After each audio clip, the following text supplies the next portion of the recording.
I want to bring in Congresswoman Diane Black, a Tennessee Republican on the Budget, Ways and Means Committee. It's good to see you, Congresswoman. Good morning. Thank you. It's good to be with you, Chris. Mark Kelly was talking about the misinformation that's out there over the gun issue. And yesterday we saw Sarah Palin post a Facebook message. We're going to default eventually, and that's why the feds are stockpiling bullets in case of civil unrest, something that's been debunked by several different agencies, including the Washington Post. Headline read, "Not so sinister. Homeland Security is stockpiling ammo for target practice." Do you condemn these scare tactics that are being used? Well, let me first of all say that my heart just goes out to the Newtown parents and the entire community that was just devastated by this violence. And so we see this in a much smaller way all across our country every day with violence in general. And so when we take a look at this issue, what I really want to do is I want to make sure that we're looking at the issue intelligently and from all levels, because in the case of Adam Lanza, just last week there was a report that came out to say why Adam Lanza did what he did. It was because he was isolated. He had a mental illness. He was playing violent video games. Unprecedented levels of violent games, music, video. On.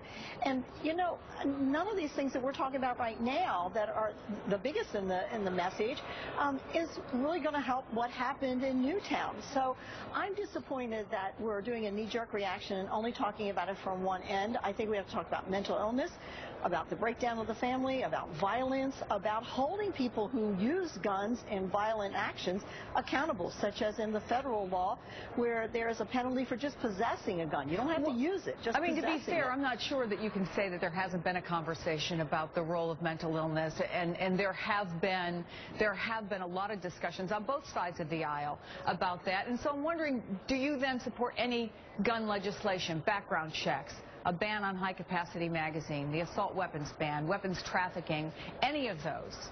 Well, one thing I will tell you is I will not erode our Second Amendment rights. Now, I will be happy to look at legislation that comes from anyone, whether it's the House or whether it's the Senate, as to whether that will really help us to curtail the violence that we see being used by weapons.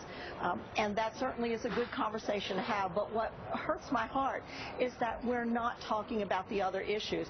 Yes, we've heard a little bit about mental health, but there's really not been a lot of discussion. There's not any laws that are being proposed on that, and yet we do see the knee-jerk reaction to just say, let's just take it only to the issue of how we do background checks or we prohibit people from having certain kinds of weapons. We know, if we take a look at just what has happened around the country, in Chicago they have the strictest gun laws right now, and yet they have one of the highest rates of violence with use of guns. So obviously it's going to take a lot more research than just a knee-jerk reaction. Let me switch gears. Tomorrow the sequester kicks in. Seems like there's no sense of urgency to stop this. Are you okay with these cuts going through? Well, you know, this sequester was August of 2011. We have had a full year and a half to look at ways to replace the sequester. This was the president's idea. We obviously went along with it, so we have some responsibility. But as far as the House goes, we have twice now put out a plan to replace the sequester. At the end of the day, in a $3.7 trillion budget, if we cannot find 2.5% ways to cut our budget without talking about Armageddon, as this administration has done, which has so disappointed me, then we've got a bigger problem, because there's a lot more that needs to be done with curtailing the amount of spending that's happening up here on Capitol Hill. Congresswoman Diane Black, thank you so much for coming on the program. Thank you for having me.